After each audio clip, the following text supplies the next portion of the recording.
like Google Translate Fails Korean Part 1. So for the beginning level, their first unit, I'm asking them to introduce themselves, right? And then they meant to say something like, I am Jenny. If you do that on Google Translate, it gives you something like, 저는 제니입니다. That's formal polite.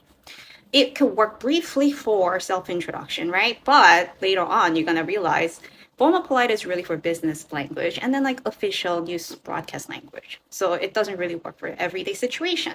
Then how do I know which speech styles to use and which one is appropriate for which setting? I actually reviewed that first thing on my Instagram. It's the first series of the pink blue post. So you can see that this one was formal casual style. And then informal polite style, that's the one we use most commonly in everyday situation. And then formal polite style, and this all involves that greeting, saying hello.